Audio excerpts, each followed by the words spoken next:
el cártel Jalisco. Primero hay que decir que esta persona fue elegida por el Cabildo, como debe de ser, dentro del marco jurídico, dentro del marco legal. Obviamente se revisa si tiene alguna denuncia o no presentada.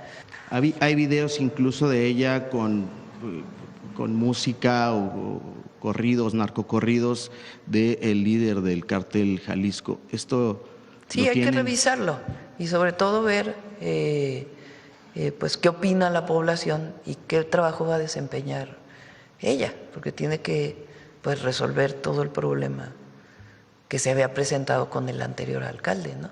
Pero no fue elegida por el propio Cabildo, como lo marca la legislación. Y nosotros pues tenemos que estar pendientes, revisando, y muy cerca de la población de Tequila, no solo de los empresarios, sino de la gente que vive en Tequila, para poder tener pues que cambie por completo la dinámica que se estaba viviendo. Buenos días. ¿Cómo están?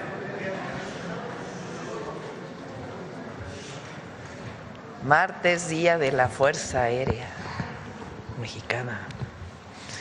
Vamos a hacer una conferencia de prensa breve porque tenemos que irnos al AIFA, al Aeropuerto Internacional Felipe Ángeles, para celebrar, conmemorar el Día de la Fuerza Aérea. Siéntense, por favor. Está con nosotros, bueno, está por llegar, Rosa Isela Rodríguez, estaba aquí hace un momento. Está con nosotros Omar García Harfuch, secretario de Seguridad y Protección Ciudadana, el general Ricardo Trevilla Trejo, secretario de la Defensa Nacional, el almirante Pedro Raimundo Morales Ángeles, secretario de Marina, el general Guillermo Briceño Lovera, comandante de la Guardia Nacional, y la maestra Marcela Figueroa, titular del Secretariado Ejecutivo del Sistema Nacional de Seguridad Pública. El día de hoy vamos a presentar la información, los datos, la estadística del cierre de enero ya de 2026. Les adelanto que la reducción en homicidios dolosos de septiembre de 2024 a enero de 2026 es del 42%. Hay una reducción adicional de 2% de diciembre del 2025 a enero del 2026. Marcela nos va a presentar con todo detalle el resultado de enero de 2026 comparado con los meses anteriores y con los años anteriores. Después, como siempre, participará Rosa Isela Rodríguez con atención a las causas, y después el secretario de Seguridad, Omar García Harfuch, para dar el informe de las detenciones relevantes de este periodo. Y después pasamos a sus preguntas. Adelante, Marcela.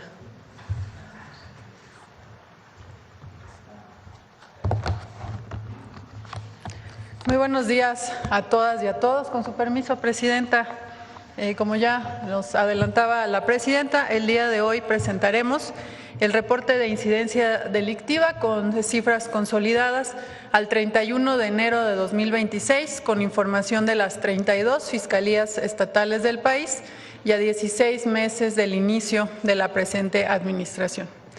En esta primera gráfica, como ya decía la Presidenta, podemos ver la tendencia en el promedio diario de homicidio doloso, desglosado de forma mensual de septiembre de 2024, es decir, al inicio de la administración, a enero de 2026, el mes que acaba de concluir.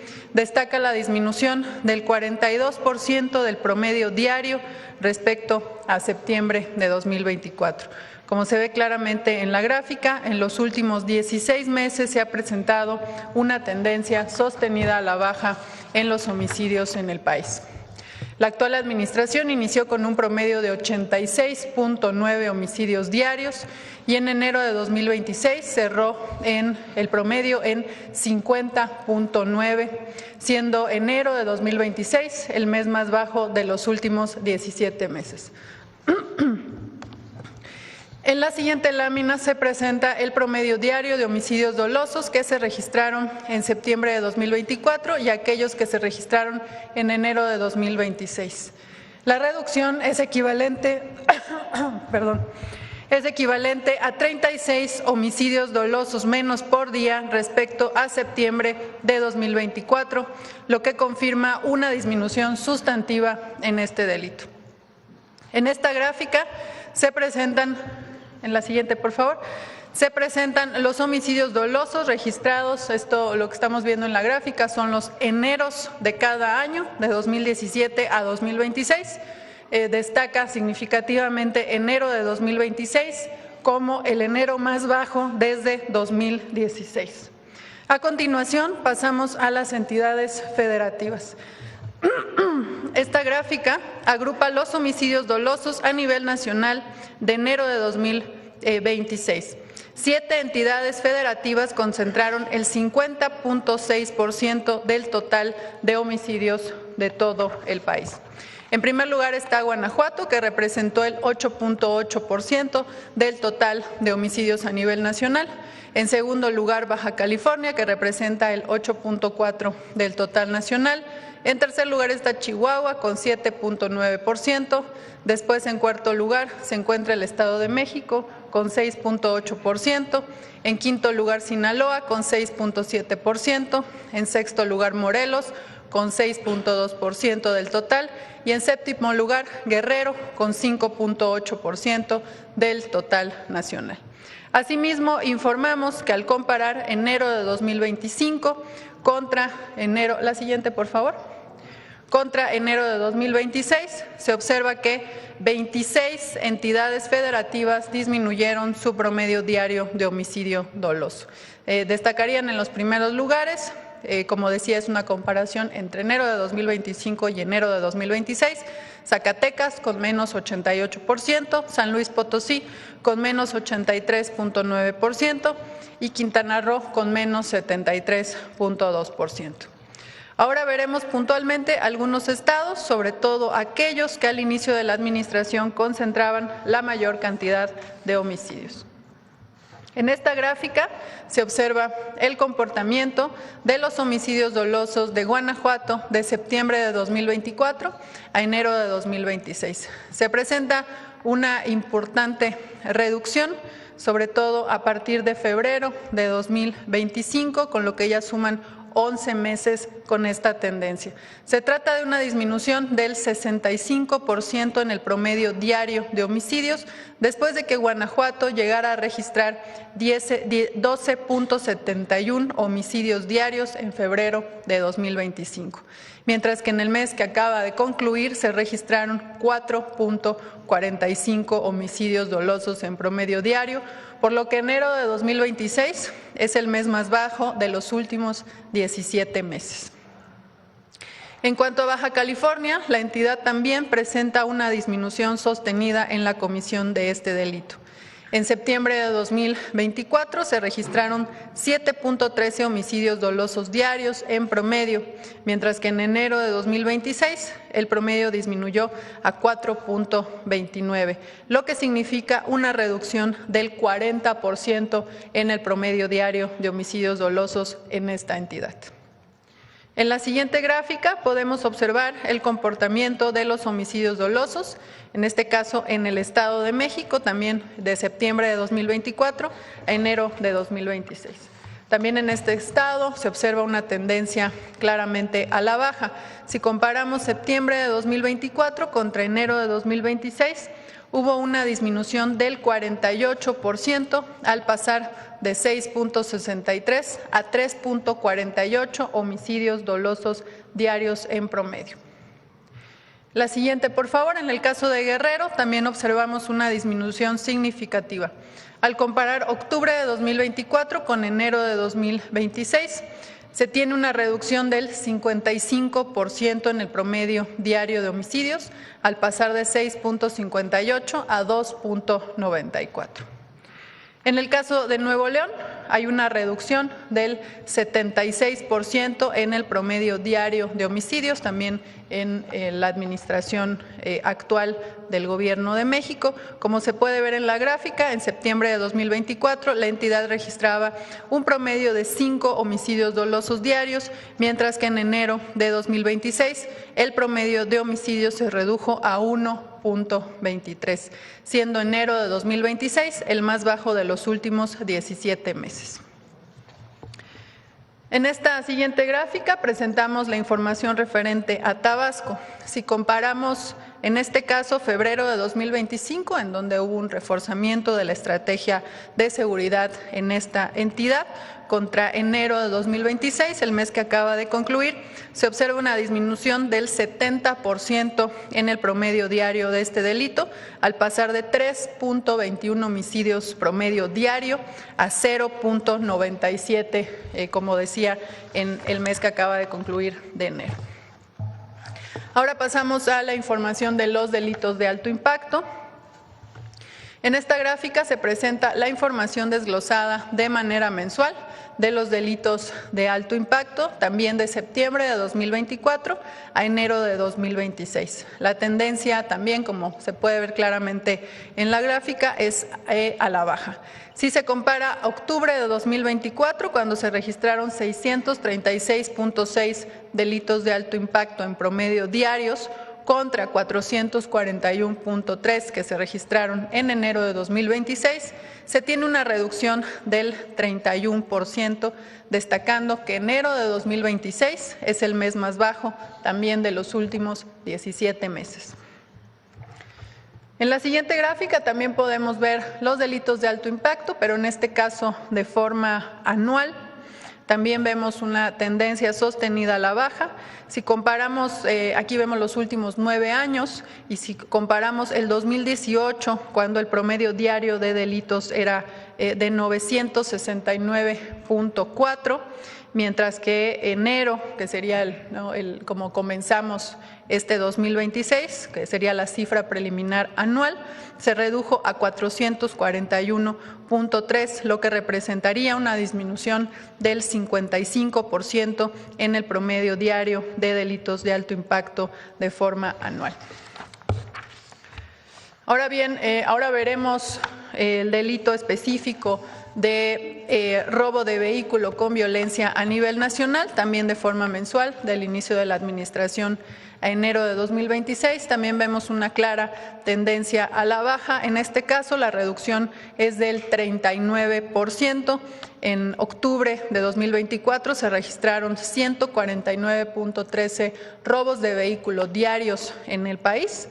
Y en enero de 2026 se registraron 90.42 robos de vehículo con violencia diarios en promedio. Y si analizamos también este mismo delito de forma anual, también lo vemos claramente a la baja. Si comparamos 2018 contra 2026, el preliminar que tenemos iniciando este 2026, la disminución sería de un 57%. Ahora vemos estos delitos de alto impacto, pero de manera desagregada, no solo robo de vehículo con violencia.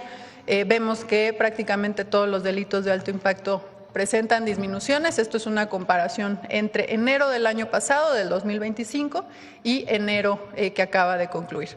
En este caso, el feminicidio disminuyó 12.7%, las lesiones dolosas por disparo de arma de fuego decrecieron 12.2%, el secuestro con una reducción de 50%, la extorsión con una disminución del 30.3%, el total de robos con violencia disminuyó 24.6%, el robo de vehículo con violencia tuvo un decremento de 33.6%, el robo a transportista con violencia tuvo una disminución de 20.4%, el robo a transeúnte con violencia disminuyó 18.4%, el robo a negocio con violencia se redujo 25.2% y otros robos con violencia disminuyeron también 22.3%.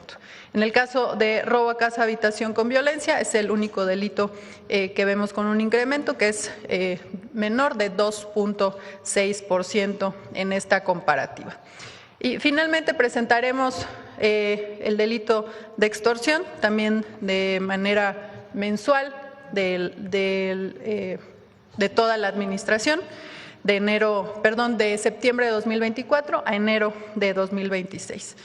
Como vemos en la gráfica, a partir del inicio de la Estrategia Nacional contra la Extorsión, que como ustedes recordarán inició a principios de julio del año pasado, podemos identificar una reducción de que inició la estrategia del 38% en la comisión de este delito. De mi parte es cuanto respecto al informe de incidencia delictiva nacional. Como saben, estos datos estarán disponibles para su consulta en el portal del Secretariado Ejecutivo del Sistema Nacional de Seguridad Pública en los próximos días. Muchas gracias. Permiso, presidente.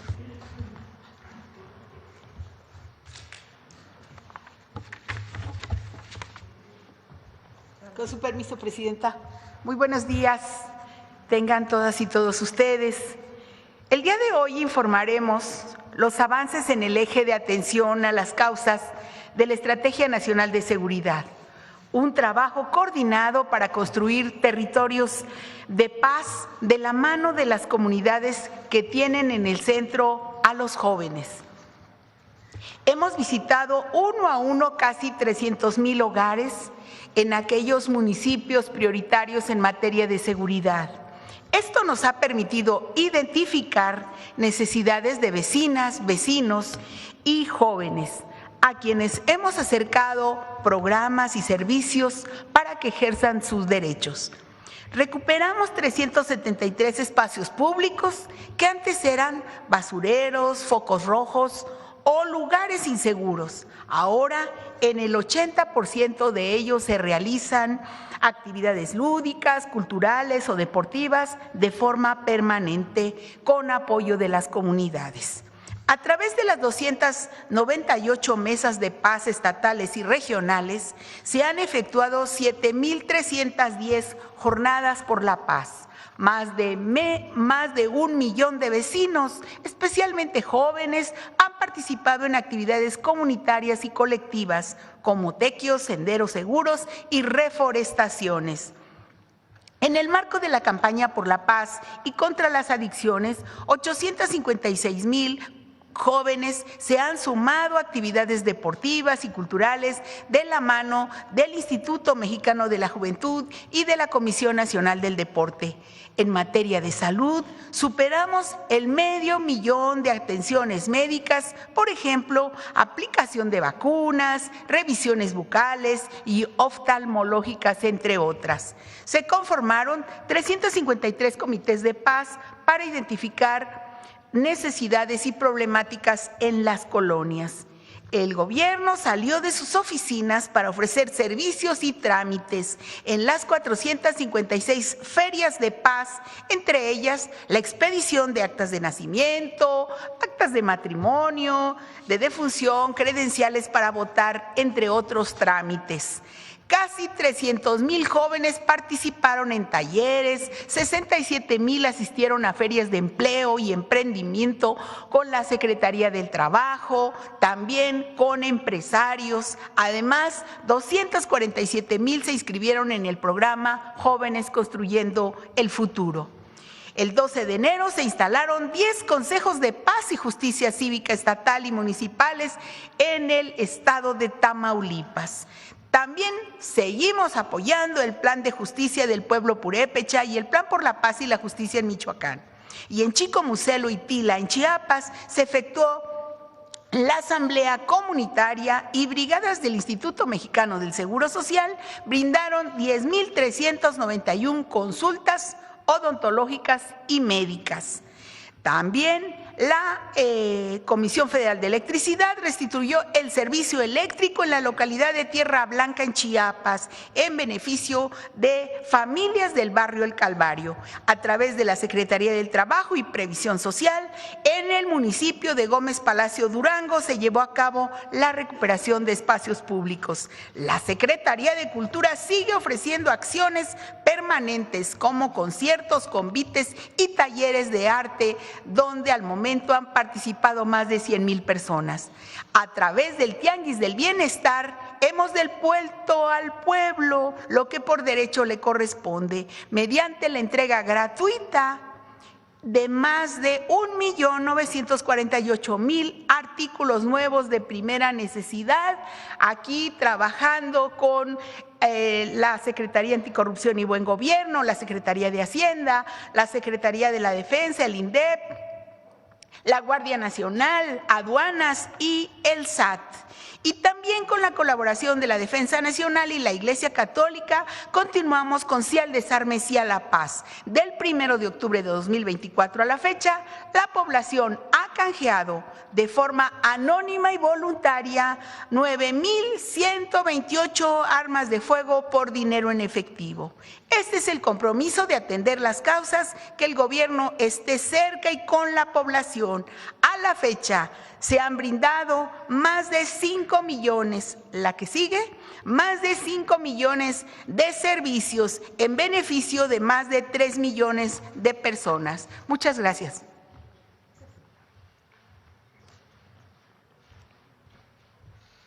Con su permiso, señora presidenta. Muy buenos días.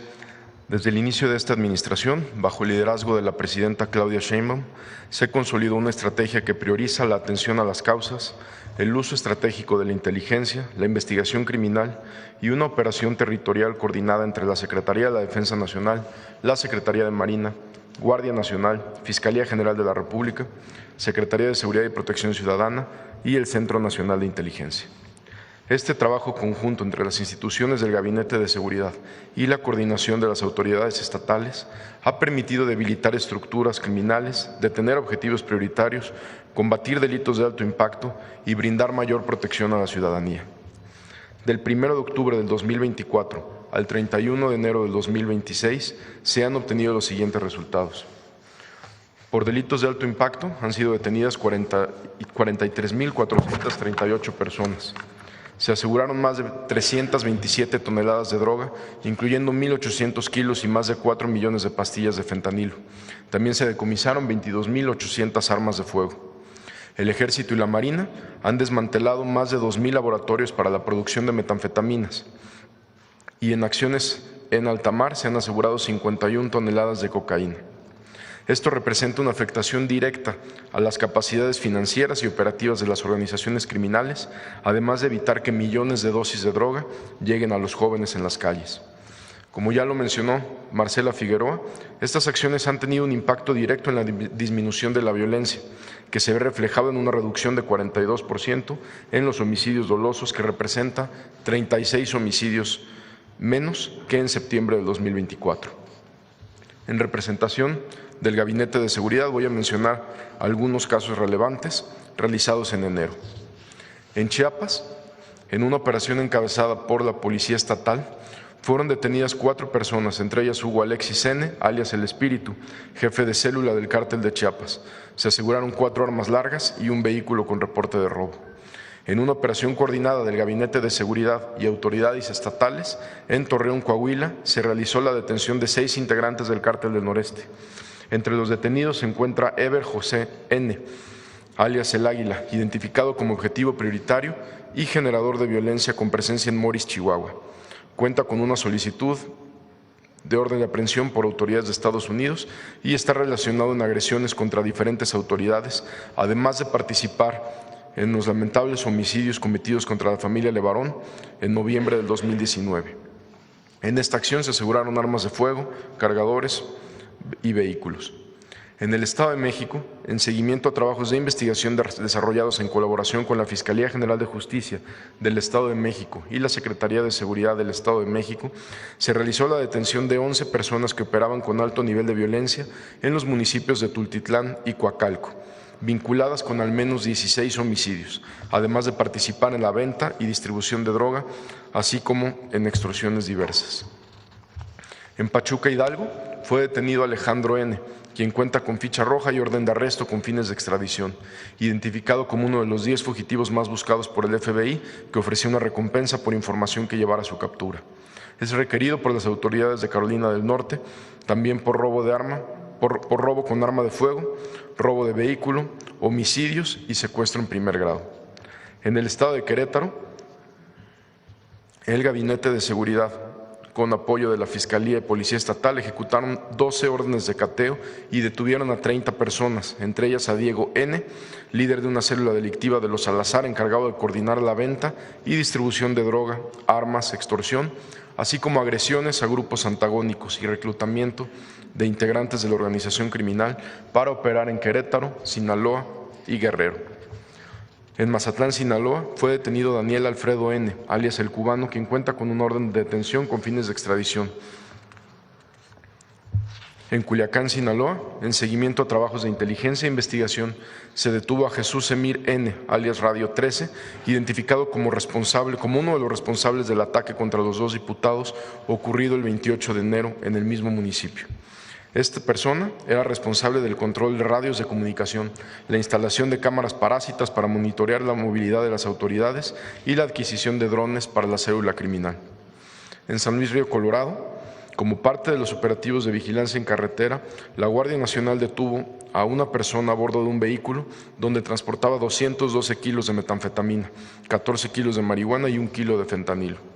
En González, Tamaulipas, fueron detenidas 4 personas, entre ellas Serapio N., jefe de célula para la organización delictiva Los Rojos, responsable del tráfico de drogas, personas, armas, extorsión, homicidio, robo de hidrocarburo y generador de violencia en diferentes municipios. Fueron aseguradas 5 armas de fuego, granadas, cargadores, cartuchos y vehículos.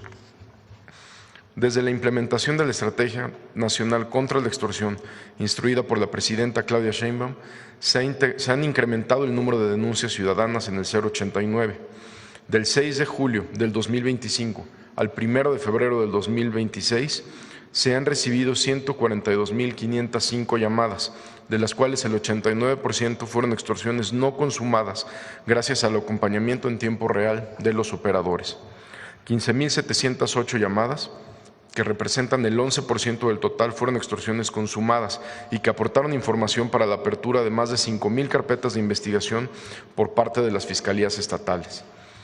Derivado de estas carpetas de investigación, en 24 estados de la República han sido detenidas 814 personas por este delito, en colaboración entre las autoridades federales y las autoridades estatales.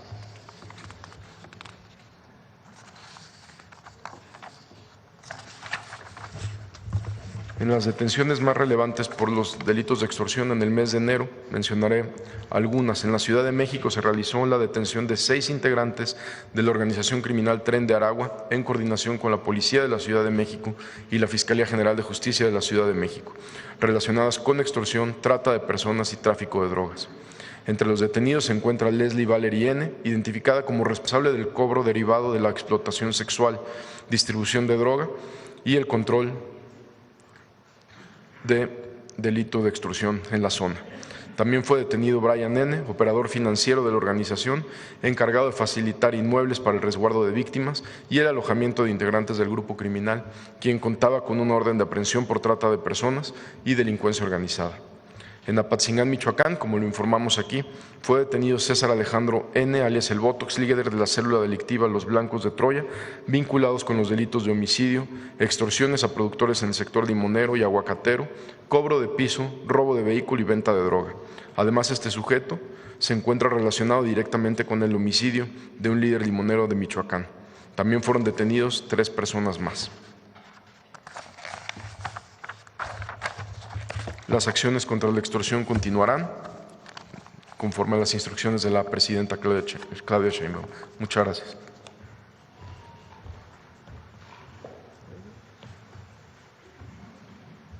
Informe de resultados de septiembre del 2024 a enero del 2026. Reducción de homicidios dolosos en un 42%, lo que significa 36 homicidios diarios menos que en septiembre del 2024. Enero del 2026 es el mes de enero con menos homicidios en los últimos 10 años. Además, de enero de 2025 a enero de 2026, 26 entidades de la República disminuyeron su promedio diario de homicidios. Los delitos de alto impacto se redujeron 31% en el país. Se han decomisado 22.832 armas de fuego. Se han detenido a 43.438 infractores de la ley y asegurado más de 327 toneladas de droga. También se han desmantelado 2.028 laboratorios para elaborarlas. Por el Gabinete de Seguridad, hablan sus resultados. Bueno, pues esta es la información. Voy a repetirlo. 42% de reducción en homicidio doloso de septiembre de 2024 a enero de 2026. Eso significa 36 homicidios diarios menos de los que se cometieron en septiembre.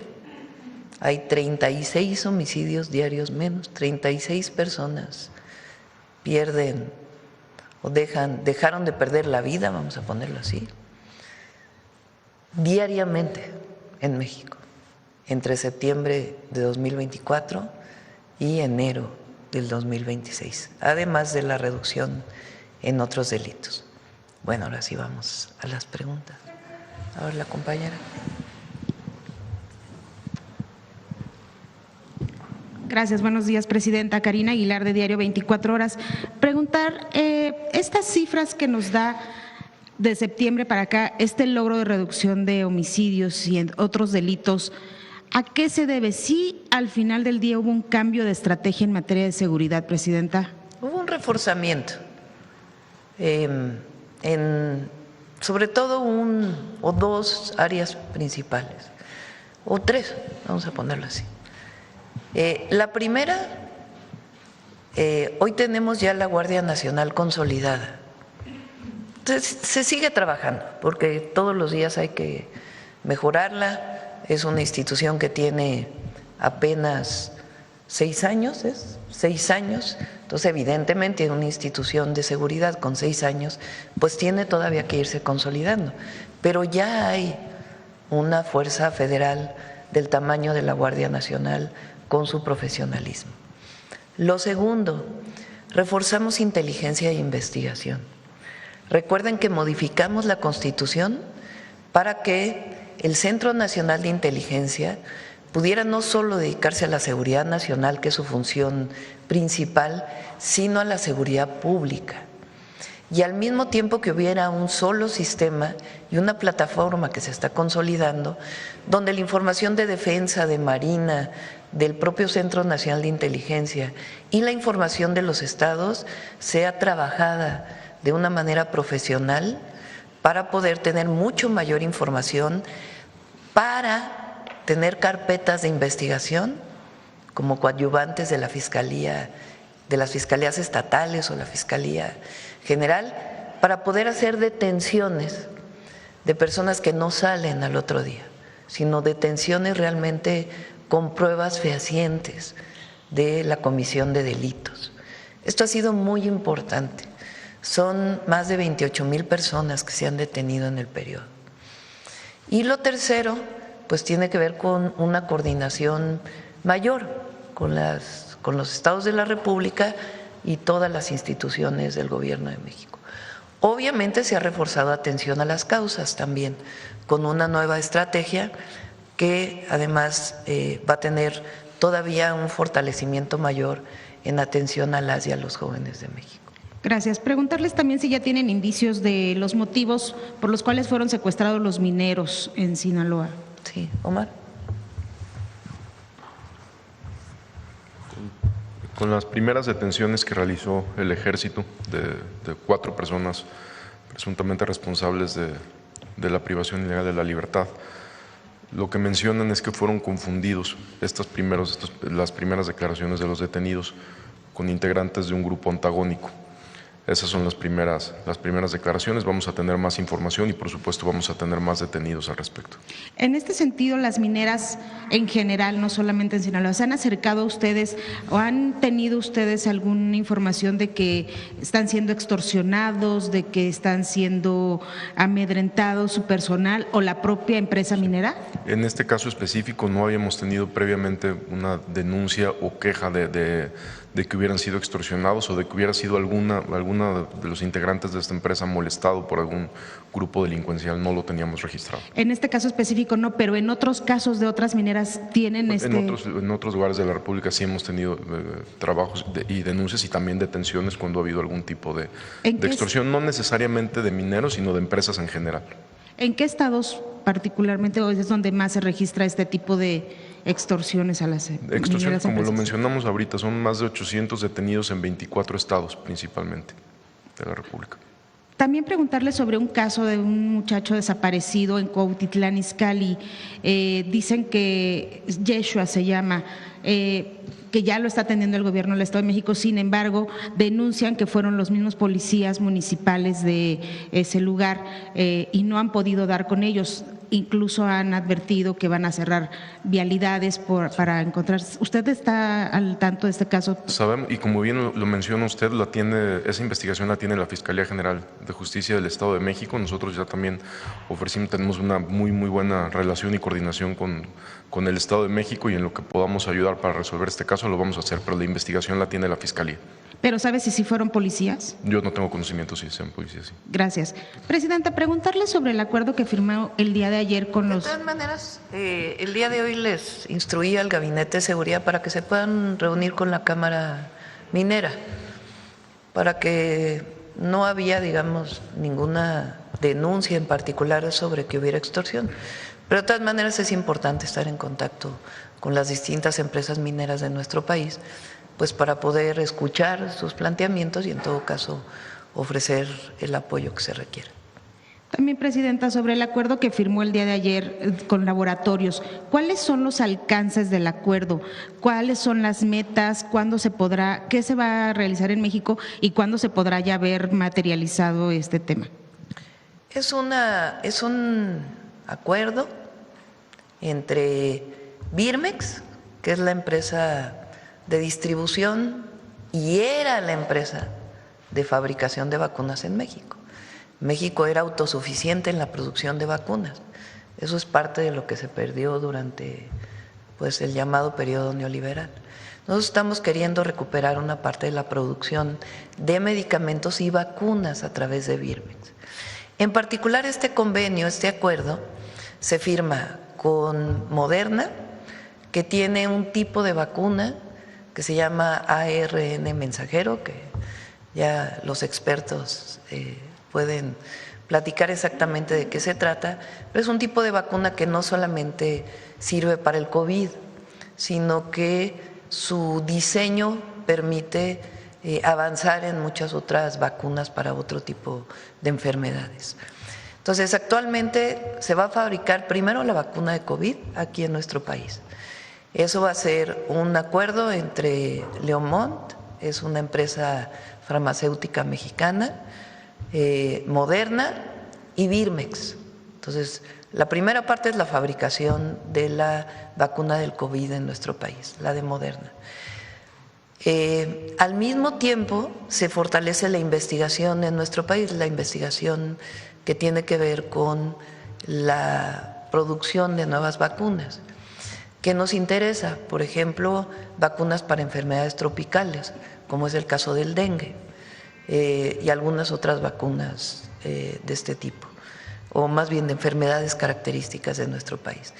También Moderna está haciendo una investigación sobre vacunas contra el cáncer. Entonces, esa investigación también se traería aquí. No son investigadores de Moderna que vienen a México a realizarlo, sino son investigaciones que se realizan con investigadores mexicanos.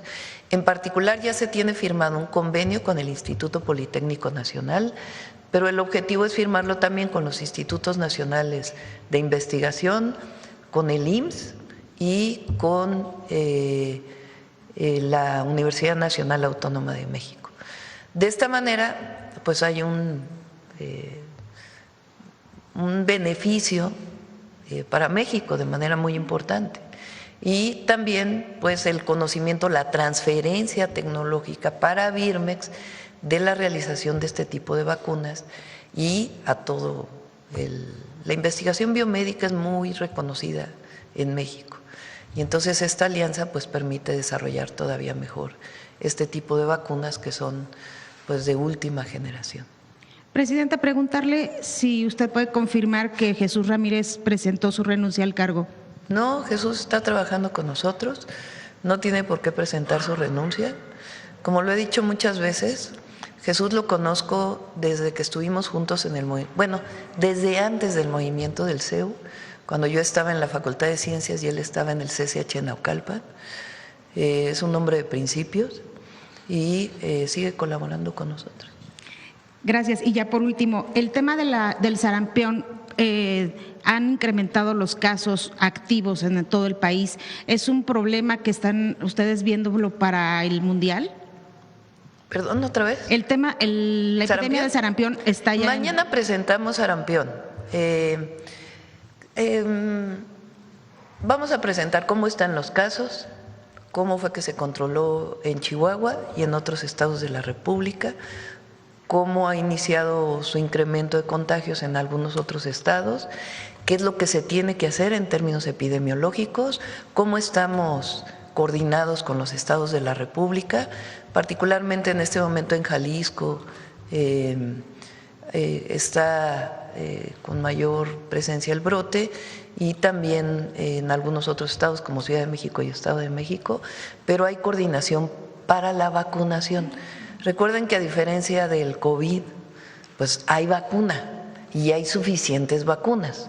Lo importante es vacunar ahí donde se da el brote, como se hace con las medidas epidemiológicas, alrededor de donde se presenta el brote y al mismo tiempo ciertas edades que puedan vacunarse. El día de mañana lo vamos a presentar, este reforzamiento de la vacunación y dar toda la información a la población para que sepan dónde vacunarse, cómo vacunarse, qué edades son las que debemos vacunar. También un estudio que se hizo por parte, no sé si es del Instituto Nacional de Nutrición o de uno de los institutos de salud, de cuáles son las edades en donde hay menor vacunación, porque hay esta idea de que no se vacunó durante el periodo de la pandemia, que tuvo pues sus dificultades, pero en realidad hay un sector de la población de edades entre 18 y más años que tienen menor vacunación. Entonces también ahí en ciertos estados de la República se va a reforzar la vacunación. Todo esto lo sé porque ayer tuvimos reunión con Secretaría de Salud y todas las instituciones de salud. Hoy nos vamos a volver a reunir para ver, de acuerdo con el número de vacunas y las que van a llegar, cómo se va a proceder a un reforzamiento en la vacunación para que todos estemos tranquilos. Gracias, Presidenta. Presidenta, sobre el tema, Presidenta, de seguridad. Sobre el tema de seguridad, Sonora. Gracias, Presidenta. Buenos días, Shaila Rosagel, corresponsal de Grupo Gili, El Imparcial de Sonora, La Crónica de Mexicali y Frontera de Tijuana. Preguntar sobre todo por el tema de los mineros desaparecidos. Me gustaría saber si nos puede informar el secretario Harfuch, cuál es el número preciso de personas privadas de la libertad, pues allá en Sinaloa, Sonora, por esos rumbos, pues se ha hablado de que son 10, de que son 14 los mineros desaparecidos. ¿Cuántos serían? También preguntar, ayer se informó la FGR que se identificaron ya 5 cuerpos de mineros, de los que se encontraron, de los cuerpos que se encontraron en esta fosa ahí en Concordia. Preguntar cuántos cuerpos más quedan por identificar de los encontrados en la fosa. Pues las madres buscadoras hablaban de que eran 20, ayer la FGR decía que 10, entonces si nos pueden precisar este dato. Bueno, sí, entonces, si ya el móvil, entonces fue que los confundieron a los mineros con si este ya es el móvil, así como lo comentaba, y qué van a hacer para garantizar la seguridad a los trabajadores de las mineras. Desde el primer momento, la Presidenta instruyó un reforzamiento en la zona, como lo informamos en la última mañanera. Hubo un reforzamiento principalmente por parte de la Secretaría de la Defensa Nacional, un despliegue más fuerte. Gracias a este despliegue es que el Ejército logra la detención de los primeros responsables de este lamentable hecho. Sobre cuántos cuerpos faltan por identificar, ahí sí va a ser la propia Fiscalía General de la República la que esté informando. Es un tema 100% pericial que lleva la Fiscalía General de la República. pero estos son los primeros 4 detenidos y son 10 los mineros privados de la libertad. 10 los mineros. Y entonces el móvil es que los confundieron. Son las primeras declaraciones de estos detenidos. Conforme vayamos teniendo más detenidos, pues vamos a tener también más información. Muchas gracias. Gracias. Presidenta, ¿le puedo hacer nada más una pregunta de Baja California? Sí, se tiene contemplado ahí en Baja California, en Rosarito, pues hacer la desaladora, ¿no? Que ya informaron ahora cuando usted fue. En Ensenada, la primera etapa de la desalinizadora que opera desde el 2018 ya está cerca de llegar a su máxima capacidad. Entonces, podría haber una insuficiencia de agua potable ahí en Ensenada. Preguntarle si hay algún plan para abastecer de agua a Ensenada de su gobierno. Pregunto a la Conagua, no tenemos ninguna información de que vaya a haber algún problema de desabasto en Ensenada. Es una zona que de por sí tiene problemas de abasto porque ha crecido mucho el norte de Baja California y originalmente era una zona desértica, entonces no es sencillo tener agua. Entonces por eso se toma la decisión de la desaladora de Rosarito, que va a suministrar agua principalmente a Rosarito y a Tijuana. Por cierto, les informo que en estos días, producto del cambio en la ley de aguas, se le va a entregar ya a el municipio de Mexicali y de Tijuana directamente la concesión de agua.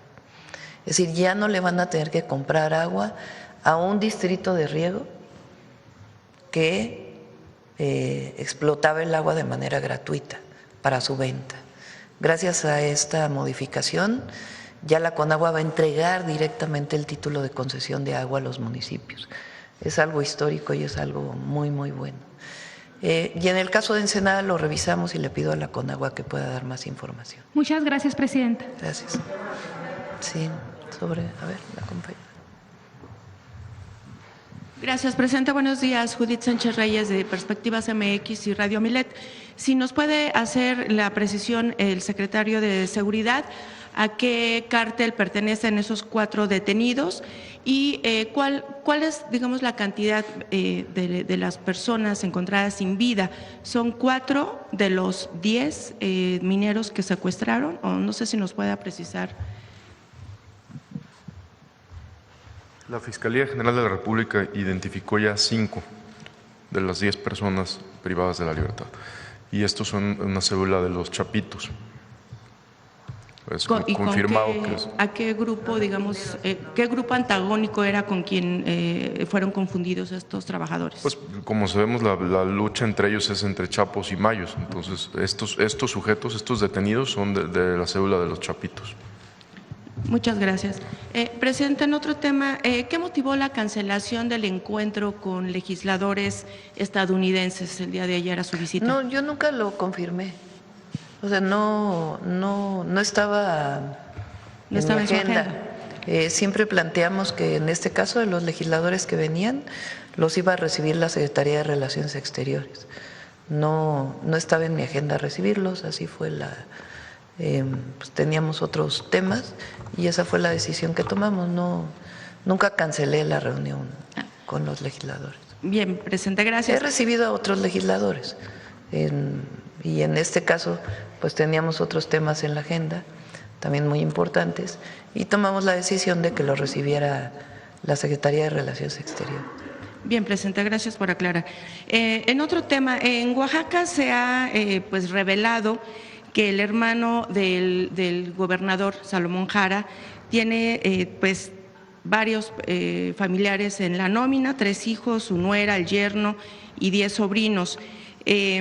Esto pues ha generado mucha inconformidad en la población oaxaqueña y más allá de esta acción, Presidenta, que pues se califica como nepotismo y que afecta directamente pues la imagen del gobernador, ¿no considera usted que también afecta a lo que tiene que ver pues con los principios del movimiento del partido al que usted pertenece, debido a que replican pues prácticas que tanto se ha criticado del pasado? En ese sentido, también preguntarle, Presidenta, ya hay una ley justo para evitar este tipo de prácticas pero entrará en vigor hasta el 2030. En tanto que otras acciones desde la Federación se pueden hacer o se van a implementar justo para erradicar estas situaciones. Eso ya está en la ley desde hace mucho tiempo. De hecho, Miguel de la Madrid metió parte de esas leyes, después de que López Portillo tenía varias familiares en la nómina.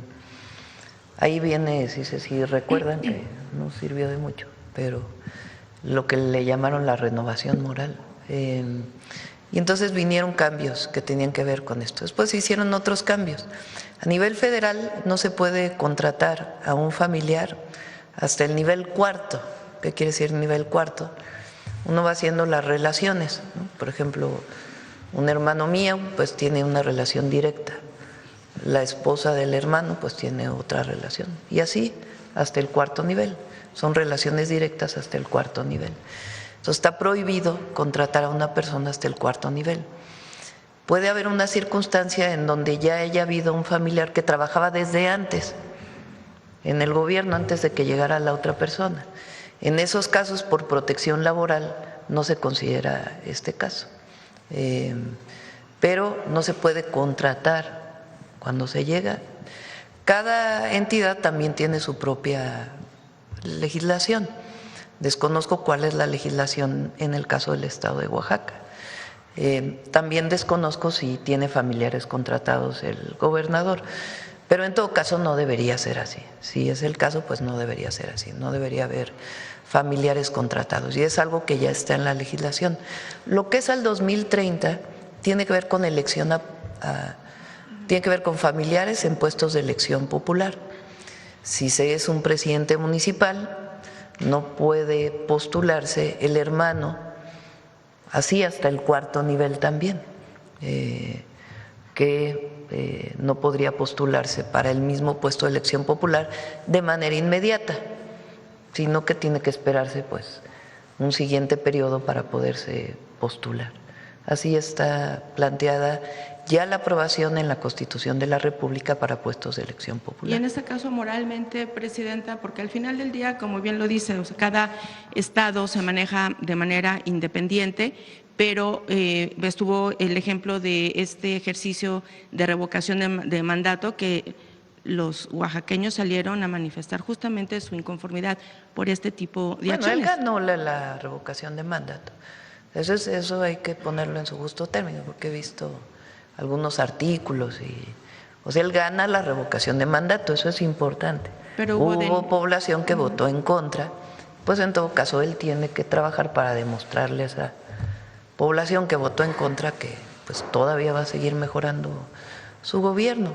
Y en caso de que haya familiares contratados, pues no está bien, no es correcto. Bueno, también además comentar que este proceso se denunciaron una serie de irregularidades. Bueno, lo tiene que revisar las autoridades electorales, pero lo cierto es que él gana la revocación y pues tiene que trabajar más duro para convencer al otro porcentaje que no votó a favor, para que pues todavía mejore más el gobierno que está desempeñando.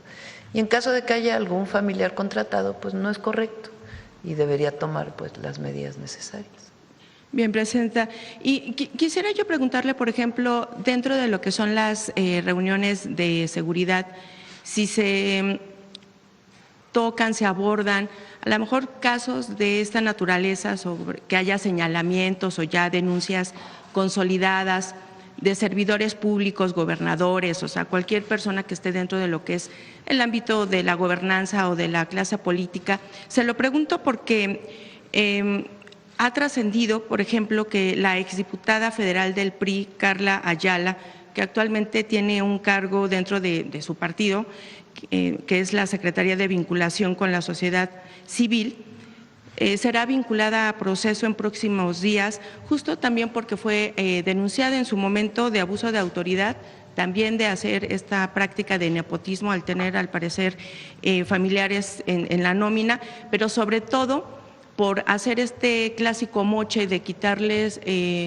dinero del sueldo y las prestaciones a su equipo de trabajo. De hecho, una de sus trabajadoras hizo esta denuncia. Preguntarle en este sentido, ¿bajo qué medidas o con qué medidas coadyuva justamente el gobierno federal, respetando justamente esta división de poderes, para evitar que este tipo de casos se repliquen y que solamente se queden quizá en algunos señalamientos o las denuncias que sí están presentadas, pero que a veces están viciadas o se vician dentro ya de las instituciones jurídicas, para que realmente haya un castigo y se evite que este tipo de prácticas sigan permeando en el país? Tiene que haber una denuncia, y particularmente a las instituciones anticorrupción o de función pública o de auditoría que haya en las distintas entidades de la República, o a las fiscalías. No en todos los casos, hay casos que se llegan a tocar en el gabinete cuando hay una denuncia, o en mi caso, por ejemplo, cuando voy por el país y me presentan una denuncia, pues lo canalizo de inmediato a la Fiscalía General de la República o en su caso al propio Gabinete de Seguridad para que se tomen pues las medidas para hacer las investigaciones conducentes. En todos los casos tiene que haber pruebas.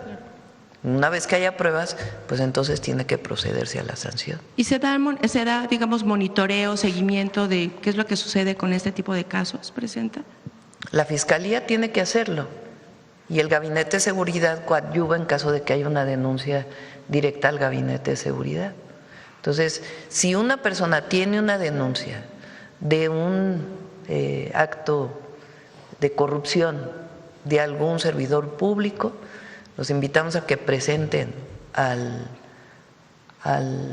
la Fiscalía General de la República o a las fiscalías estatales, o en todo caso que se acerquen con el Gabinete de Seguridad para poder conocer, coadyuvar en la investigación y en todo caso apoyarlos para presentar la denuncia. Bien. Y finalmente, Presidenta, hace unos días la Suprema Corte de Justicia avaló la constitucionalidad del cobro a empresas que descargan aguas residuales en ríos, incluso cuando no es posible medir directamente el volumen de contaminantes por fallas o ausencia de medidores. Todo ello con la finalidad de fortalecer pues la vigilancia ambiental, pero sobre todo hacer que las empresas se hagan responsables. Sin embargo, presenta la propia paraestatal, Pemex, e industrias petroleras privadas extranjeras que ya han sido denunciadas, que ya tienen denuncias ante la Profepa, la ASEA y diversos tribunales judiciales federales y locales por contaminar ríos, lagunas y algunas zonas marítimas. Hasta la fecha no han acatado estas condenas, argumentando que no tienen dinero para hacerlo. Hay dos ejemplos muy representativos a los cuales nosotros les hemos dado seguimiento. Uno de ellos es la condena que se dio contra la Comisión Federal de Electricidad por la contaminación de la laguna de Tampamachoco en Tuxpan, Veracruz, en 2010, y 5 contra Petróleos Mexicanos en La Venta, Tabasco, que llevaron a cabo campesinos de ese estado por contaminación ambiental hace 10 años. ¿Qué medidas se tomará, ¿no?, desde pues la Federación, desde el Gobierno federal, para garantizar que justamente pues estas empresas, que incluso son empresas del Estado y demás petroleras privadas y extranjeras, cumplan con las condenas por contaminación ambiental? Hay dos maneras de cumplirlo, igual que en el otro caso. Una es la Profepa, que pone multas y exige remediaciones. Y la otra pues es la propia Fiscalía, cuando son delitos penales. En esos casos también puede haber reparación integral del daño. Entonces puede sustituirse el que un funcionario vaya a prisión porque la paraestatal o la empresa pública del Estado haga la remediación de la contaminación. Vamos a revisar estos dos casos que planteas, a ver qué es lo que se ha hecho y hasta dónde se ha avanzado. Pemex tiene muchas multas en su historia por contaminación y tienen la obligación de remediar, y en la mayoría de los casos tienen esquemas de remediación. Hay un área en Pemex que se dedica justamente a esto, Pero en estos dos casos revisamos cuál es el avance. Y también pues en lo que tiene que ver con las empresas extranjeras. Sí, por supuesto. También todos deben cumplir con las medidas ambientales y con la remediación, igual que las mineras. Las mineras, una vez que termina la explotación de su mina, tienen la obligación de la remediación de la mina. Tienen una parte de descontaminación y tienen que incluso reforestar las zonas. Gracias, presidenta. A ver, vamos a ver de este lado, a ver. Gracias, muy buenos días, presidenta. Demián Duarte, de Sonora Power. Bueno, sí cumplí con la tarea, ¿no?, de ir a conocer el interurbano y la red de estaciones, y la verdad es que pues puedo decirle, incluso presento por ahí un testimonio en un reportaje que subimos a nuestros canales digitales. Impresionante, la verdad, de primer mundo, como usted dice. Yo también me quedé con el ojo cuadrado. La verdad es que es una obra de primer nivel, ¿no? Y creo que es importante que se nos haga costumbre, ¿verdad?, en México, que las obras, bueno, financiadas por los recursos del gobierno, que son los recursos del pueblo, pues sean justamente de la alta calidad que siempre nos hemos merecido, pero que no necesariamente se nos daba antes, ¿no? Entonces es muy importante. Sobre el tema particular del desarrollo ferroviario, presidenta, quiero llamar su atención sobre un hecho que ocurrió el día 5 de febrero pasado. Se publica en el Diario Oficial de la Federación, bueno, pues un decreto que en muchos niveles hace pues justicia. En este tema se trata de una reforma a la ley reglamentaria del servicio ferroviario, bueno, que esto se publicó desde julio del año pasado, pero hubo un dictamen de la autoridad investigadora de la Comisión Nacional Antimonopolio que se publica justamente la semana pasada y que determina que no existen condiciones para la competencia efectiva en diversas regiones y segmentos del mercado ferroviario en México. En este dictamen, entre otras muchas cosas, se ordena a Ferromex, empresa que es parte de Grupo México de Germán Larrea, justamente transmitir mediante cesión derechos y obligaciones de la concesión Pacífico Norte a un agente económico que no pertenezca a su grupo de interés, y en particular habla del tramo de interés para nosotros en Sonora, que es Nogales-Guaymas. En este caso particular, bueno, pues se habla incluso de la obligación de incluir el equipo ferroviario y servicios auxiliares necesarios para dar este servicio. En este contexto, presidenta, quisiera yo preguntarle si, bueno, el Estado mexicano estaría en disposición, en condiciones de permitir que un agente económico, como pudiera ser el Estado de Sonora, pudiera recibir esta cesión de derechos y obligaciones a través, bueno, pues de la solicitud de título de asignación de la Secretaría de Infraestructura, Comunicaciones y Transportes. Es un caso importante, en particular porque, bueno, así como tienen tren interurbano Ciudad de México, Toluca, pues obviamente que en Sonora, y estoy seguro que en los otros estados que tendrán este tren que va hasta por todo el Pacífico hasta Nogales, pues tenemos la aspiración de que haya trenes interurbanos entre las ciudades, y obviamente pues que también el servicio de carga sea mucho más asequible para distintos agentes económicos. Actualmente, por ejemplo, si yo quisiera mandar carga de cualquier producto, tengo que contratar el tren completo, no me pueden rentar un vagón, por ejemplo. Entonces es un tema que creo que es de alto impacto justamente para las regiones. Es muy importante este acuerdo que toma la Comisión Nacional Antimonopolio. Esta comisión sustituye a la antigua COFESE. Se hace mucho más pequeñita y su función es esencialmente técnica. ¿Cuál es su función? Evitar que haya monopolios en el país y promover que haya competencia.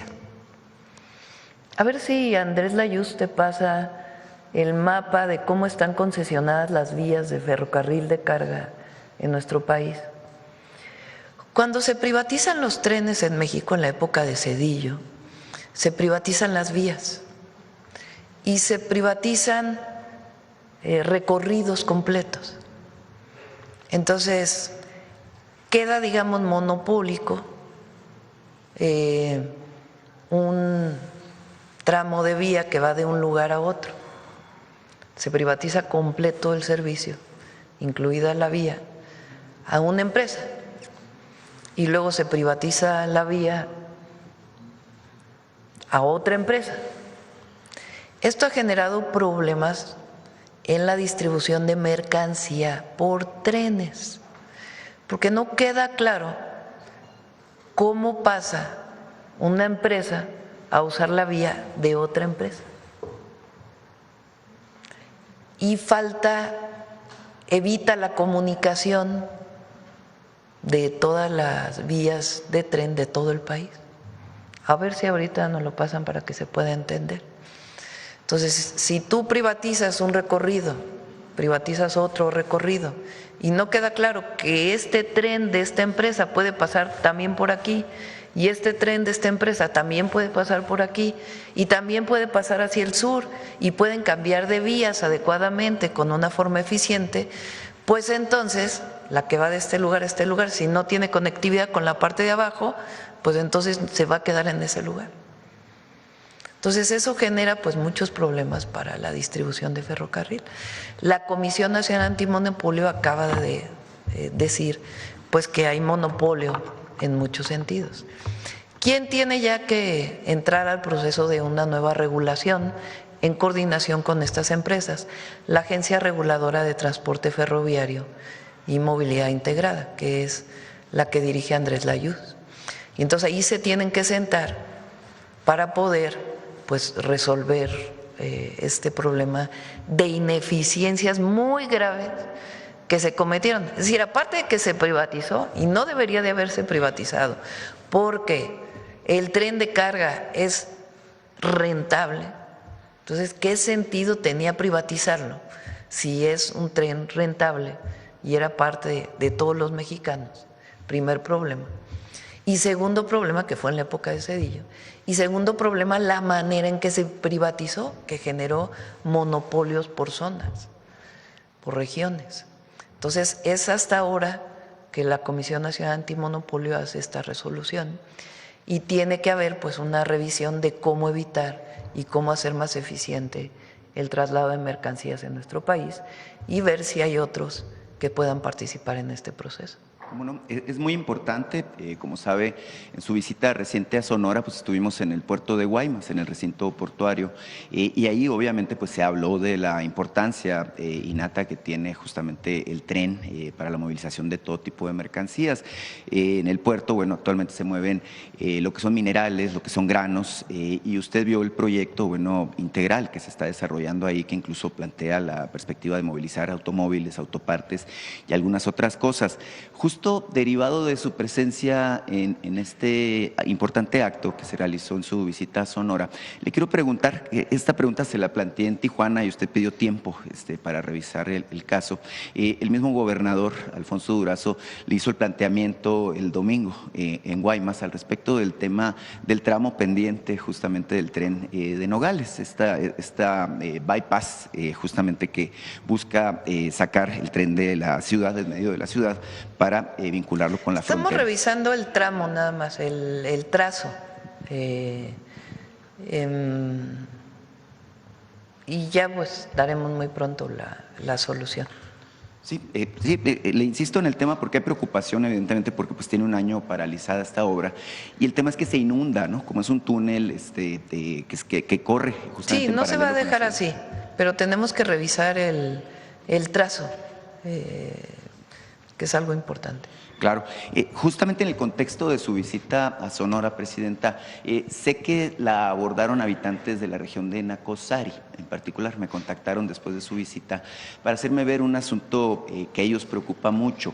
Mire, usted sabe que en Sonora tenemos estrés hídrico, incluso pues hay un plan hídrico pues que está ya planteado y que la idea pues es que se complete. Me dicen los habitantes de Nacozari que ellos dependen de una cuenca que es la del río Moctezuma.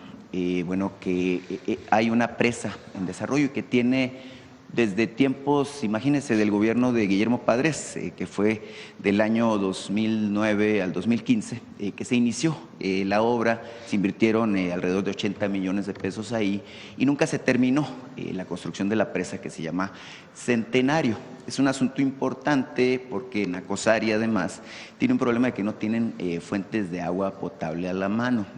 Hay contaminación relacionada con la operación de una mina de cobre ahí y bueno, pues es una problemática histórica que ellos padecen. Me dicen que le entregaron incluso pues algún oficio, en términos de que pues la necesidad es que se requiere que se le asignen recursos para terminar esta presa. Estamos hablando de alrededor de 140 millones de pesos. Y en este mismo tópico, mire, me reportan que detectaron 3 concesiones de pozos para explotación que están a nombre del municipio de Nacozari precisamente.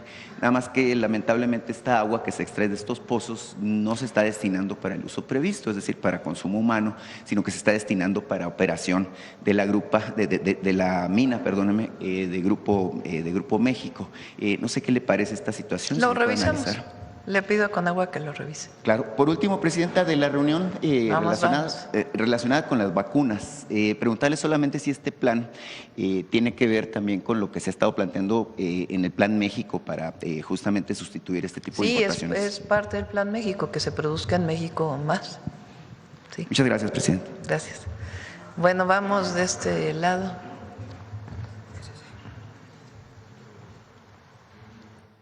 ¿Son las vías del tren? Sí, es el que mandó Andrés. A ver. Sí.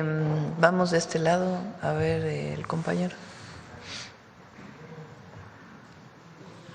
Muchas gracias. Gracias, Presidenta. Buenos días a todos. Julio Sánchez de Uno TV. Solamente una duda por el tema de los mineros de Sinaloa. Saber si hubo algún contacto por parte de la empresa canadiense con México. ¿Han hablado, los han buscado? ¿Ha habido alguna comunicación? Con el gobierno del Estado han estado platicando. Nosotros, a través de Rosa Isela, con la Comisión de Víctimas, se ha estado en contacto con la Comisión del Gobierno del Estado y con las familias. Y como dije hoy, le pedí al Gabinete de Seguridad que estuviera en contacto con la Cámara de la Industria Minera para poder conocer sus necesidades de seguridad y poder apoyar más. Muchas gracias, Presidenta. En otro tema, y que tiene que ver con seguridad, ayer estuvieron aquí familiares de 4 turistas del Estado de México que viajaron, estaban, entiendo, de vacaciones en Sinaloa y que fueron, pues en un principio lo que se sabe, de acuerdo a los testimonios, que fueron secuestrados o desaparecidos, no sabían. 2 personas fueron liberadas, pero todavía 4 permanecen en calidad de desaparecidos. Estuvieron ayer, hicieron manifestaciones. A ver qué información tiene al respecto, secretario. Sí, lo que tenemos conocimiento es que habían rentado unos racers, unos vehículos, son interceptados por un grupo criminal, secuestran a 6 personas, liberan tiempo después a dos personas, se mantienen 4 todavía retenidas. Estamos trabajando con el gobierno del Estado para dar con su paradero y tener detenidos. En este caso, a diferencia del otro, en este caso no tenemos detenidos todavía. ¿Se habló con los familiares? ¿Está en contacto? Hay un contacto establecido, por supuesto, por parte de la Fiscalía. Ok, secretario, muchas gracias. Aprovechando, secretario, si me permite, quisiera preguntarle, también se dio a conocer a medianoche pues un enfrentamiento o algo que ocurrió en Sinaloa y se reporta la muerte de un familiar de uno de los presuntos líderes del cártel de Sinaloa, Ismael El Mayo Zambada. ¿Usted puede confirmar esta información? Todavía no tenemos la identidad confirmada. En cuanto tengamos la información se lo confirmamos. ¿De quién es esta persona específicamente? ¿Qué fue lo que ocurrió? ¿Nos puede platicar qué fue lo que pasó? De este caso todavía no tenemos información completa. En cuanto la tengamos se la compartimos de inmediato. Al momento no tiene nada de información. De las personas fallecidas, no. Pero de lo que ocurrió, si fue una balacera. Un enfrentamiento entre grupos delincuenciales.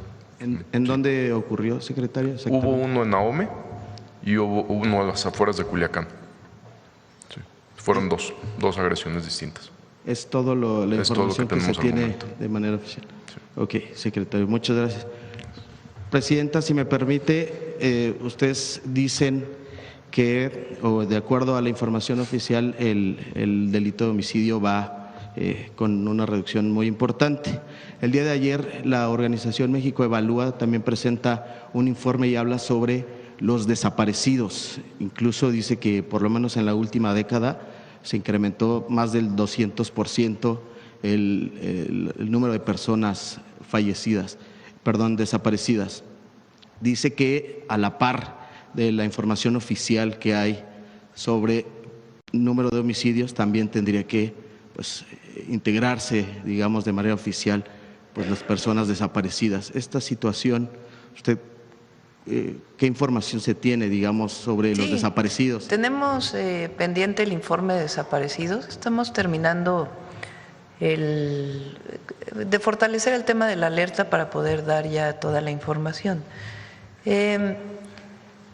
Puedo adelantarles algo. La manera en que se registraban antes las personas desaparecidas y que se registraron posteriormente es distinta. Se estableció un esquema de registro en una plataforma, independientemente de si se presentaba la denuncia en las fiscalías o no.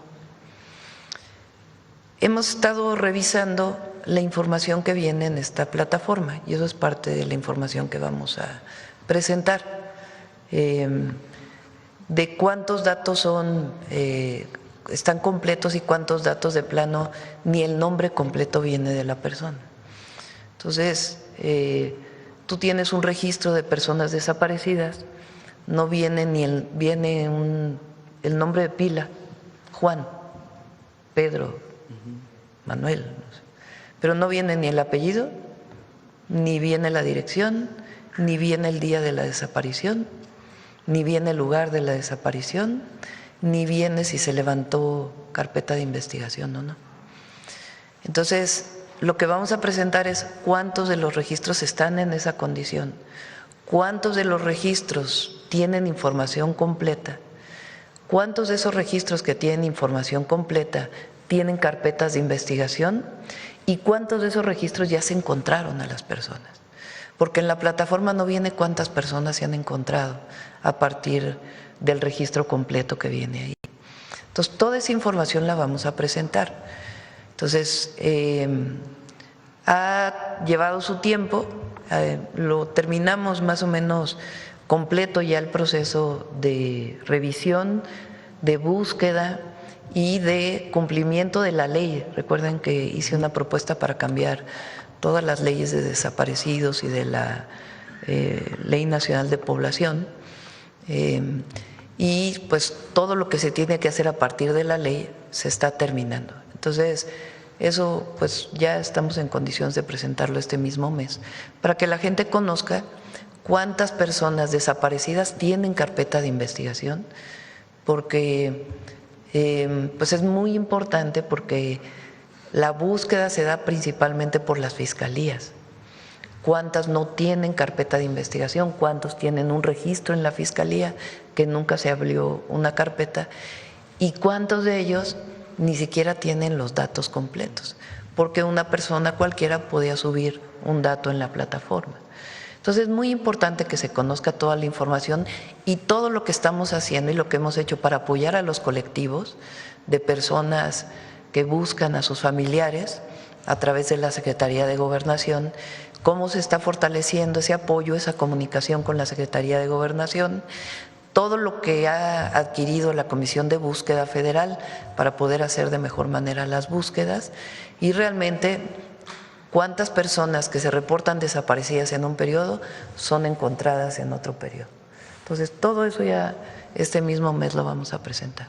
Presidenta, de acuerdo con toda esta información que se ha venido trabajando y conociendo este estudio de esta organización, ¿qué tanto se asemeja con la realidad esto que ellos dicen? Pues es que ellos basan sus datos en la plataforma. Entonces, por eso les digo que esa plataforma pues tiene muchos problemas.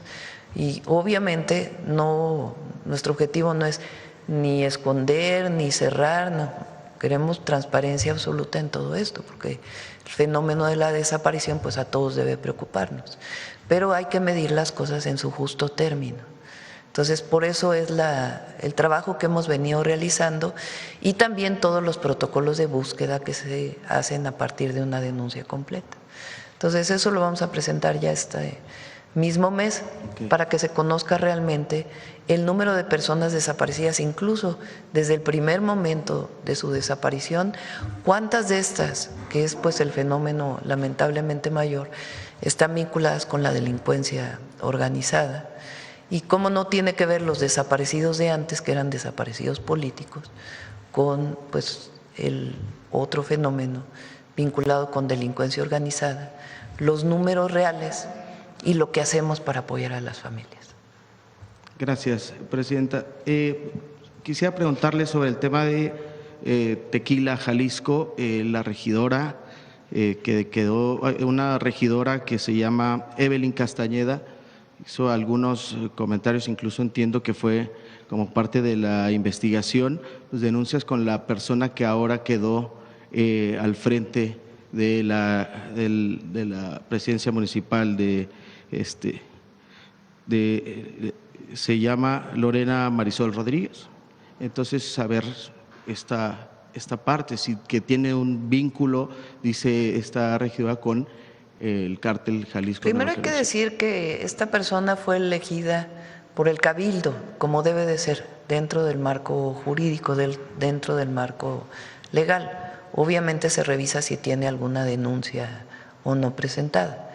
Y he pedido a la secretaria de Gobernación pues que esté cerca de el municipio, digamos, para estar pendiente de lo que opina la ciudadanía y cómo está la ciudadanía, aparte de, obviamente, el trabajo que debe hacer el Gabinete de Seguridad.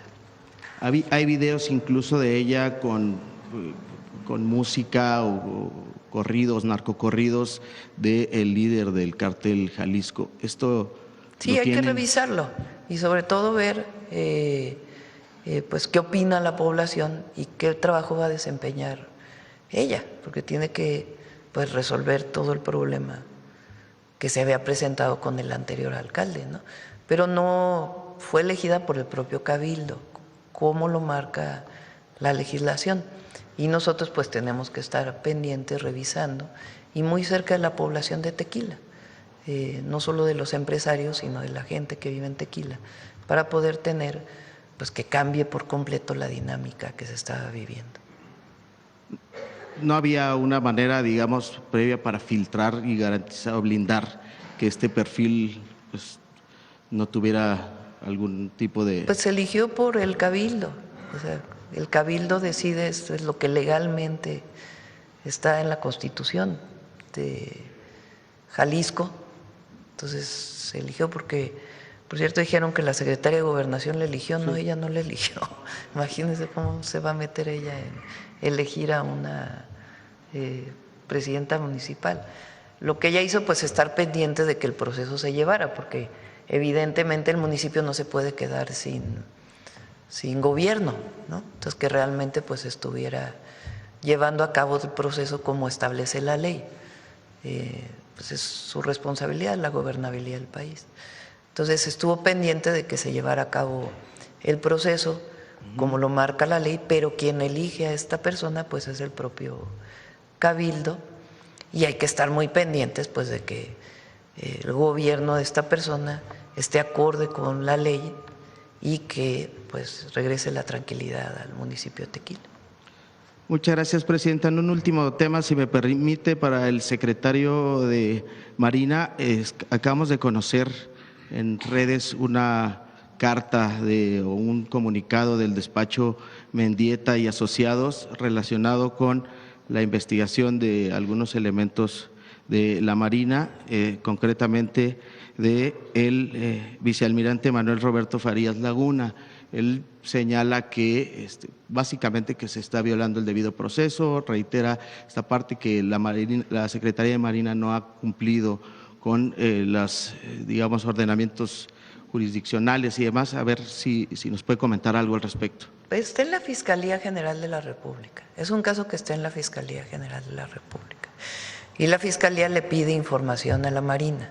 Entonces hay que preguntarle a la Fiscalía General de la República sobre este caso en particular y otros casos que tenga la Fiscalía. La Marina pues tiene que darle información a la Fiscalía, ya no le corresponde a ellos.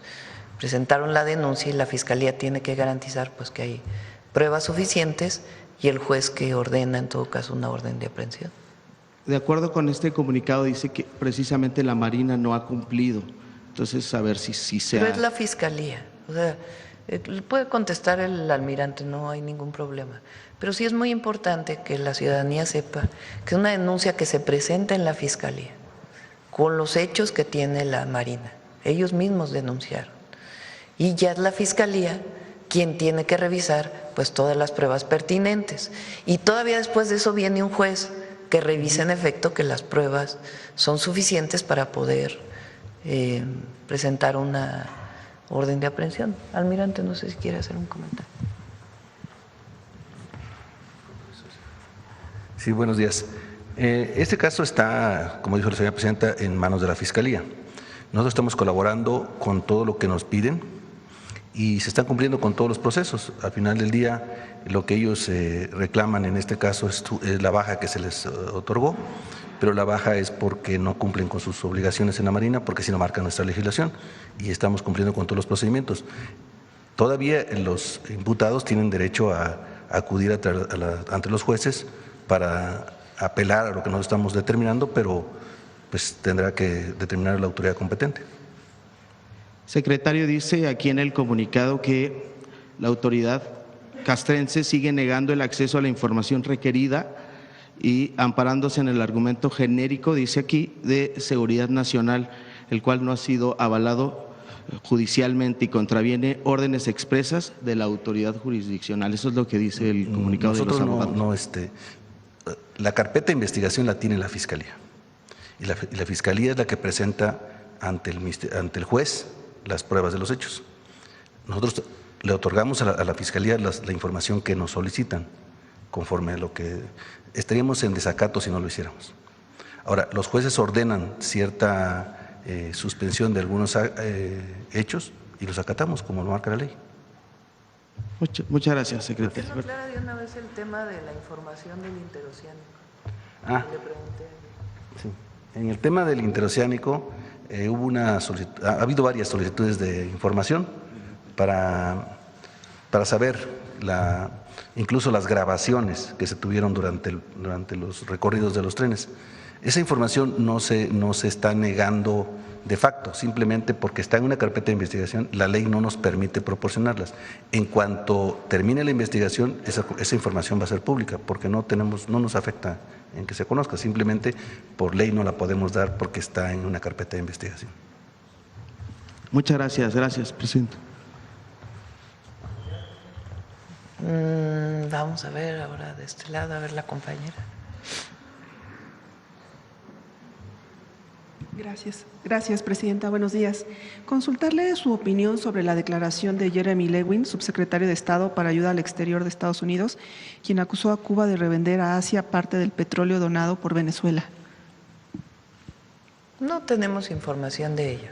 Nosotros, como lo he dicho en varias ocasiones, el petróleo que se envió a Cuba, la mayor parte es a través de un contrato de compra, como con cualquier país del mundo, y otra parte fue por razones humanitarias. Y en este momento estamos haciendo todas las gestiones para poder pues enviar nuevamente petróleo, que es muy necesario para el pueblo de Cuba y que no tenga efectos para el pueblo de México. Entonces, como lo dije ayer, consideramos que es muy injusto que se ponga aranceles a quien envía petróleo a Cuba. Y vamos a seguir ayudando con ayuda humanitaria de distinto tipo. Perdón, presidenta, no me presenté. Jimena Mejía, de Grupo Imagen. Le quiero consultar sobre el tema legislativo. Ayer se dio a conocer en la reunión de la Junta de Coordinación Política del Senado que va a continuar un tiempo más para evaluarse este salón de belleza tan polémico que ha estado. Consultarle si usted no considera que debería cerrarse en el ejemplo de la austeridad. Ya se le corresponde al Senado. No, ya es mucho. Y preguntarle, presidenta, el coordinador de los diputados de Morena, Ricardo Monreal, admitió que la negociación para la reforma electoral pues todavía no tiene resultados por esta parte con los aliados. También que el fin de semana en la mesa de negociación con el PT hubo cierto roce. Ya va a venir la reforma, ya no. Es que es eso, consultarle, pues qué rumbo tendrá si se ven estas situaciones entre el PT. Nosotros vamos a enviar la reforma, porque yo me comprometí con la gente en mis 100 puntos que iba a enviar una reforma electoral. Y como lo he dicho, es una reforma que mantiene la representación de las minorías, es una reforma que busca, número uno, que todos aquellos que quieran ser diputados o senadores busquen el voto popular, aún reconociendo la representación de las minorías.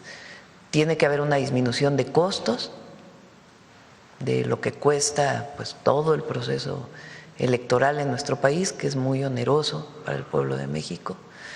Tiene que fiscalizarse más los recursos. ¿Qué otro tema estamos viendo? Y que pueda aumentarse la participación popular en decisiones diversas, que aumente la democracia participativa. Esas son esencialmente las propuestas que estamos enviando. Y de los mexicanos en el exterior, que nos han pedido que ellos quieren elegir a sus propios diputados, que estamos viendo los mecanismos. De no apoyarla a los aliados, ¿estaría en riesgo la alianza con el partido? ¿Qué mensaje le da a la ciudadanía al no poder respaldar algo que es parte del movimiento? Ya, vamos a esperar, no necesitamos especular. Gracias, Presidenta. Sí. Bueno, vamos por acá, a ver, compañero. Buenos días, Presidenta. Manuel Galetzi Ramírez, de Ciline y el Político en las Redes. Si usted me lo permite, me gustaría consultar al secretario de Seguridad si nos puede dar algunos detalles de cuál es el estatus jurídico de los presuntos delincuentes que han sido trasladados a Estados Unidos. Si bien sabemos que hay un acuerdo de extradición con el país vecino, quisiera saber cuál es el estatus jurídico, si pueden ser doblemente juzgados o si incluso pueden llegar a obtener penas de muerte. No sé si pudieran ser. En la solicitud del Departamento de Justicia que firma la titular, ahí mismo dice que ninguno será sujeto a pena de muerte. Entonces ellos tienen distintos juicios, algunos que ya han iniciado, otros que todavía no, pero la pena de muerte se descarta para todas las personas que han sido enviadas a Estados Unidos. ¿Y también hay algún acuerdo para que posiblemente lleguen a cumplir sus penas aquí en el país, pues al final son ilícitos que cometieron aquí en territorio nacional? No, hay personas que tienen todavía asuntos pendientes aquí en México, entonces ha habido otros casos donde son liberados en Estados Unidos y por Estados Unidos nos los entregan a nosotros para que cumplan acá su condena. Secretario, aprovechando que usted está al uso del micrófono, el fin de semana también salió un texto periodístico de New York Times en donde decían que habían detectado que algunos de los armamentos que se han decomisado en México, que usted nos presentaba informes, pues tienen procedencia de fabricación incluso de fábricas del Pentágono, concretamente de una asociada en las afueras de Kansas City.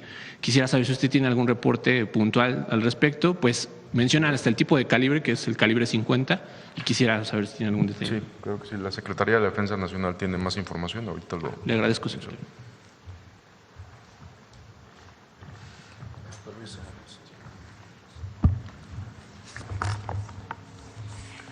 Bien, buenos días. Les voy a dar algunos datos que pueden ayudar a entender el problema que tenemos con todo ese armamento y municiones que provienen de Estados Unidos.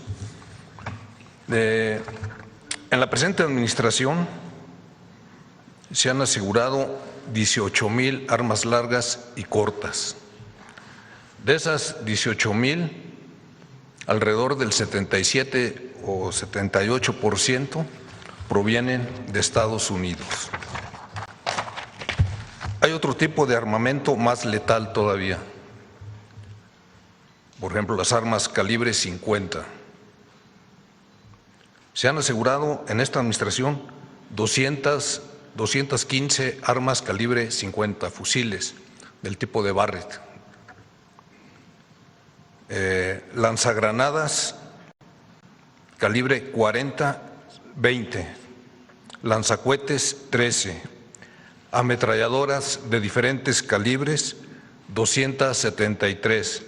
Y por lo que se refiere específicamente a los cartuchos calibre 50 que usted menciona, desde el registro que tenemos en la Secretaría de Defensa Nacional de los cartuchos asegurados, desde el 2012 a la fecha, son 137,000 cartuchos De esos, el 47% provienen de esa empresa, que han sido comercializados en las armerías del sur de Estados Unidos. Gracias, secretario. Presidenta, ya por último, consultarle respecto a esta iniciativa que aprobaron en el Congreso de Chiapas para buscar que se vuelva una regulación federal, permitir a las policías que utilicen un arma de mayor calibre.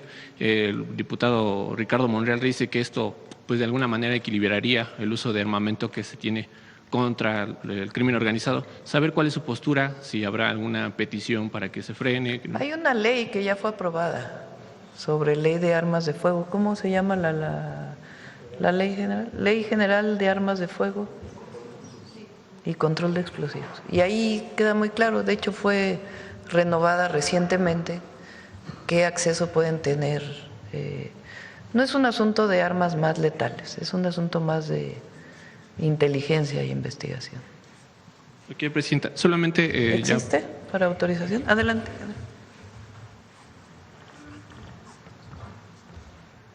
De hecho, la misma Ley Federal de Armas de Fuego y Control de Explosivos permite que cuando se considera conveniente y a solicitud de los gobiernos de los estados, se analiza por parte de la Secretaría de Defensa Nacional y esta dependencia puede autorizar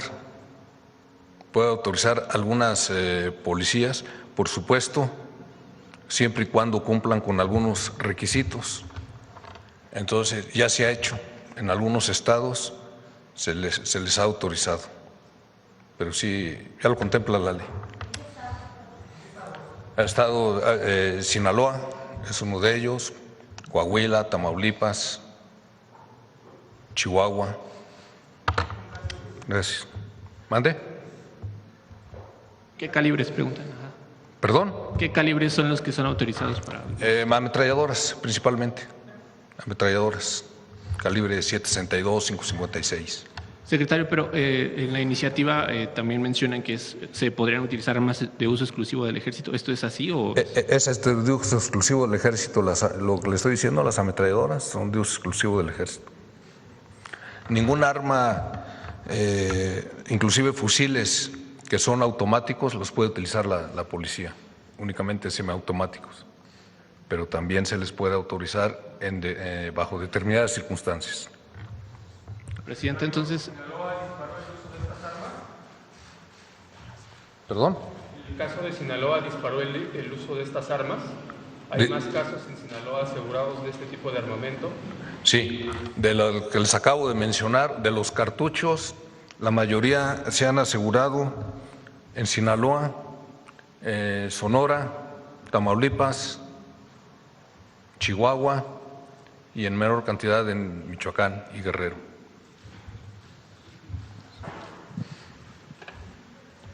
Estamos evaluando que las demandas que tenemos contra las armadoras incluyan esta parte. Es una empresa privada que comercializa estos armamentos, aunque sean del uso exclusivo del Ejército de Estados Unidos. Entonces es muy importante que se investigue cómo estas armas que comercializa esta empresa privada llegan a manos de la delincuencia organizada en nuestro país. Ok, Presidenta. Muchas gracias. Ya por último, solo quisiera comentarle que se acercó una persona de 68 años de edad para plantearnos que lleva varias décadas ya esperando una operación de cadera en el IMSS de Lomas Verdes. Ella confía en que las atenciones especializadas y de médicos especializados son eficientes, solo que le pide su apoyo. Sí, lo revisamos con todo gusto. Le haría el favor de pasarle los documentos. Gracias, Presidenta. Sí, ya cerramos porque nos vamos hasta el AIFA. Solo quiero… Ponme otra vez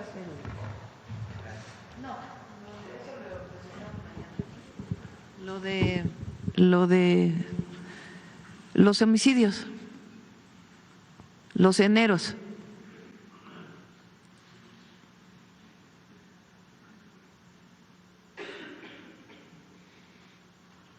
Fíjense, este es 2017, enero de 2017, homicidio doloso. Enero de 2018, enero de 2019, enero de 2020, comienza a bajar, enero de 2021, enero de 2022, enero de 2023, enero de 2024. Este es nuestro primer enero, nosotros entramos en octubre del 2024, pero este es enero de 2026. Ese es un 42% de reducción respecto a enero de 2025, pero respecto a 2020 o 2018.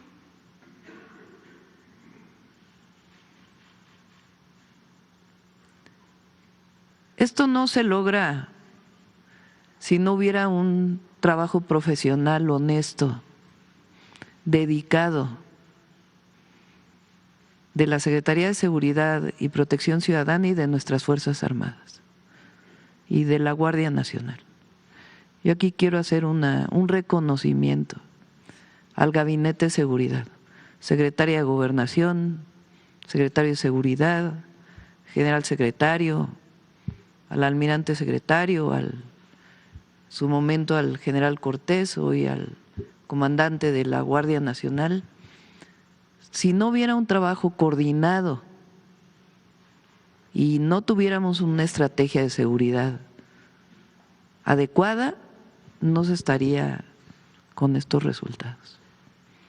Entonces quiero hacer un reconocimiento público al Gabinete de Seguridad y a todo el equipo, porque son las Fuerzas Armadas, soldados, soldadas, guardias, hombres y mujeres, agentes de policía, marinos, Armada, Fuerza Aérea y muchos que están en atención a las causas, que ponen su vida para defenderla de todos nosotros.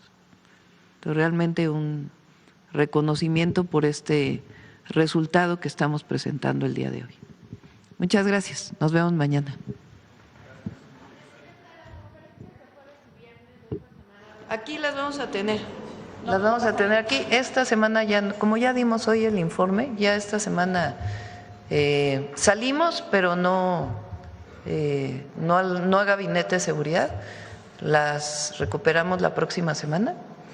Entonces vamos a tener mañana, vamos a presentar lo de sarampión, miércoles, jueves viene Marcelo Ebrard a presentar lo de las mineras que les dije, y vamos a presentar carreteras y trenes, pero lo vamos a posponer a la siguiente semana, y el viernes vamos a presentar las iniciativas que tienen que ver con cultura, con cine y otros temas, y el domingo vienen productores, artistas, por los incentivos que vamos a presentar para el cine en nuestro país.